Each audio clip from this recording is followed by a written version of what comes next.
Hello knitters, Barbara Benson here. I'm an independent knitwear designer who also likes to make videos here on my YouTube channel, Watch Barbara Knit. If you would like to know more about my patterns, please check in the description below, and there you will find a link to my Ravelry page where you can browse through all the different patterns that I've designed. And if you decide you want to make one for yourself, you can get a PDF, and if you decide to knit one of my patterns, I would love to hear about it. You can either talk to me in the comments below, or also in the description you will find a link to my Watch Barbara Knits Facebook group, which we started up, and I would love to have you come and join. We can do things that we can't do in the comments, like share pictures and maybe share files, and just in general have fun. So if you're into the Facebook group thing, please come on over. Today is the third Thursday? Yes, third Thursday. So it's a Let's Talk. What Let's Talk is me just talking about some knitting subject that I decided to talk about. I've talked about several different things, and I am always open to suggestions. I've talked about stitch markers and needles and crescent shaped shawls, all kinds of stuff. If you have a suggestion, please let me know in the comments below if there's something you want to hear me talk about. Today's subject, I decided, was something to talk about because of one of my top fives. I did a top five where I pick out like 5 favorite patterns in a specific category, and I did a top 5 patterns for variegated yarn.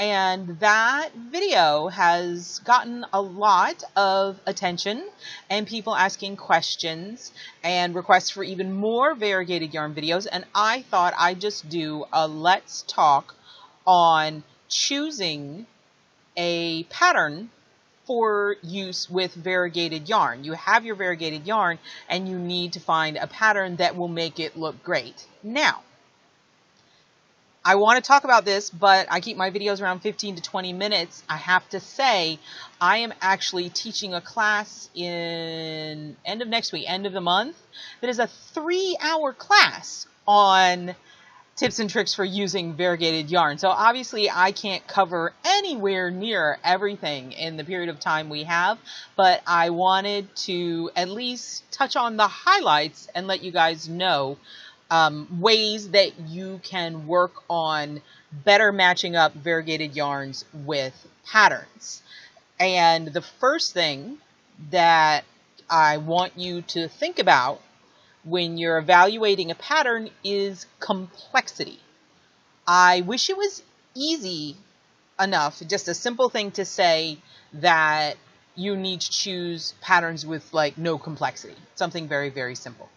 But unfortunately, that doesn't quite fly, because no complexity would be just stockinette or garter. And you know what? A lot of variegated yarns do look very good in garter and stockinette also, but when you get into super, super plain like that, you run into problems sometimes with pooling. And what pooling is the same color hitting at the same spot on subsequent rows, and you get like a chunk of that color. Instead of it being nicely variegated like it is in the skein, you get like chunks of color, and some people don't like that. Now, some people do like that, and they specifically plan for that. But assuming you're not going for pooling, super duper simple is not always the way to go. Now, on the flip side, you want to avoid like really detailed work, really fine lace, intricate cables. All of these things, if it's got like fine texture patterns, are going to get lost in your variegated, because your variegated yarn is busy and it's bringing so much visual interest that if you're doing a lot of tiny work and a lot of like knit pearl patterns and things like that, that detail work is probably going to be lost. So you have to strike a balance between your complexity and your variegation. The higher the variegation is, the more contrast you have going on, the more colors you have going on, the lower your complexity needs to be without going completely to no complexity. Now, if you have a lightly variegated yarn, you can increase the amount of complexity that's in your pattern.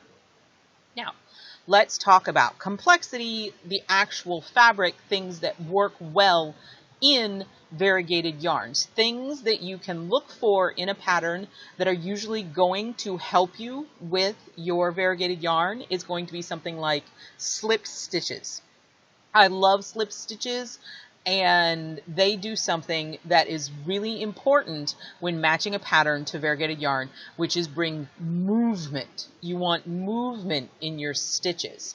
If you look at lace patterns, if they're the kind that you get things going like this, where your stitches move this way and this way, like chevrons or feathers and fans and things, where you're bringing your stitches like this, that is probably going to look good in your variegation. Speaking of lace, I want to talk to you about, I have this ridiculous thing I call my theory of the knit-hole ratio. And what I'm talking about is with lace, you have to look at the ratio of solid fabric to holes. If you're doing like a mesh, where it's just yarn over, knit two together, yarn over, knit two together, yarn over, knit two together, your fabric, when you look at it overall, is going to be pretty much entirely lace. There's more hole or more empty space than there is fabric. Variegated yarn's not going to it's really not going to work. Well, a complete mesh, it might work, but you're not going to really get the pop out of your variegated yarn. But when I'm evaluating lace, I look at that hole to fabric ratio, and I'm looking for something that it's least 50-50. So I want something that's at least 50% solid fabric compared to 50% holes. The more variegated your yarn gets, the more solid fabric you need. So if you're super variegated, you want to be more like mostly fabric with a little bit of lace scattered through it.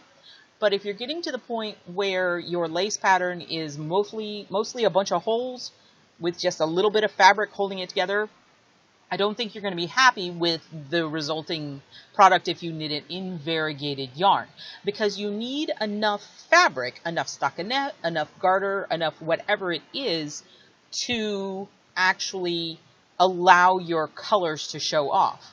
On the flip side, if you're doing very fine lace work in the variegated yarn, the changes in the yarn is going to obscure all of the work that you've done in that lace. So you're still not going to be happy. So look at, if you're evaluating lace, look at your lace to hole ratio, your hole to fabric ratio, and go for something that has more fabric in it. Now, lace can bring movement. Cables. I don't have a huge amount of experience with cables in variegated yarn, but little tiny cables, they're not going to work in variegated yarn. It's going to create a texture, and you might like the texture, but you're really not going to see your cable work.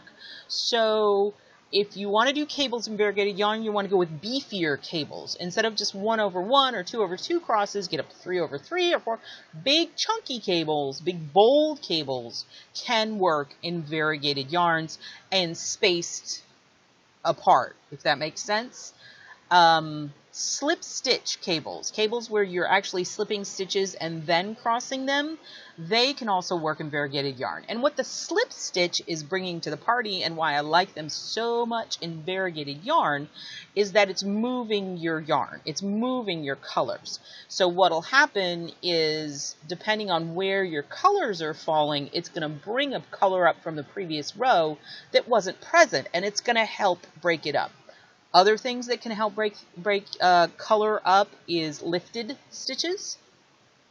When you're like slip stitches with the bars in front and then lift it, you're going to kind of buckle your fabric. And that is anything that's like a bold manipulation of the fabric will help move your color around. That's why chevrons work very well in variegated yarn. And then another thing that's really good in breaking up color, if you're really wanting to avoid pooling, is things with stripes. If you have a super variegated yarn, you can stripe it with a solid color and tame that variegation a little bit. And that can be a lot of fun. You can see that. I did that in my sandpiper socks. I might pop a picture of those up there. And actually, so I deliberately put this piece on my lady today because this was specifically designed to do super variegated yarn. And this is the Roller-Coaster Cowl. And you can see here, I used, it's a lifted stitch technique, but you can see how it buckles the fabric. Let me see if you can see it sideways. I think you can sort of see it. And it creates a lot of texture and a lot of bold movement in the pattern. And that moves your color around. You can see in these little lifted stitches how it's pulling a color from one spot up to another place. So that works really well. Let me put her back on. Can't have her naked.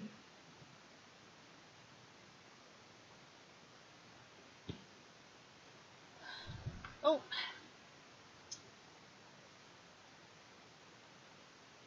There we go. So, movement. Movement of stitches is very important. Stripes can really help you out. And if you have like a crazy variegated yarn, that's something to look at when you're evaluating your pattern. Does your pattern call for more than one skein of yarn? Why do you need to think about this? Well, especially if you're getting into hand-dyed variegated, you need to know that you're going to have to use more than one color, more than one skein. And if you've got super variegation, you need to be very careful when you're looking at your skeins to get skeins that match.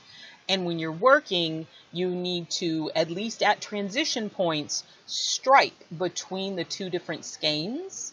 And we're talking about two skeins of the same color. But when you get to the point in your pattern where you think you have maybe 6 to 10 like rounds left, what you do is you knit a couple of rows or rounds in your new skein and then knit a couple of rounds in the old skein and do that until you run out of yarn. And that way you blended those two variegated skeins together, because otherwise you can run into like a sharp line. Or if you're not careful, you can run into the point where you have like a sweater that the body is one color and then the arms are a completely different color, which could be fun, but if that's not what you're going for, you might want to avoid that. Stripes are good, lifted stitches are good, big fat cables are good. Again, what you need to think about is higher variegation, lower complexity. Less variegation, higher complexity. It's kind of a teeter-totter, and you have to find your balance for what you want to do. Another thing to think about is if you're trying to do stockinette or trying to do something fairly plain and you're doing a garment, you might be doing just fine in the top portion, but anytime you change your row count or round count, you run the risk of pooling. Everything can be going just fine, and then you taper in for your waist, and all of a sudden you're going to start getting pooling because just the right thing lined up in just the right way, which is someplace that striping the same color can come in. I love variegated yarn. I love hand-dyed yarns, and I've worked on coming up with ways to make them work. What's another pattern that... Oh, interesting patterns. Short rows can do very interesting things with variegated yarns. Adding in, again, it's movement, but then again, you can maybe get some unfortunate things, so who knows. Another thing you can do is if you were trying to do something that's fairly plain in stockinette, what you can do is look at the colors in your variegated yarn and say, okay, every time the color blue pops up, I'm, instead of knitting that stitch, going to purl that stitch. So it changes the texture of it, and it's kind of random. So whenever the blue pops up, you're going to purl those stitches, and it's going to bring a different and entirely random texture, and it will change the visual appearance. So that's something else you can do. Oh my gosh, I could talk about variegated yarn forever and ever. But I'm going to wrap this up, and I'm thinking that this one might be a starting point. And if you have any questions or any thoughts, or, you know, honestly, if you want to link to a pattern and say, hey, is this pattern a good pattern for a variegated yarn, you can do so in the comments below, or come on over to the Facebook groups and we can have a chat about that. If you like this video, please give it the thumbs up, click that like button. And if you would like to be notified whenever I upload a new video, please subscribe to my channel and select notifications. Thank you so much.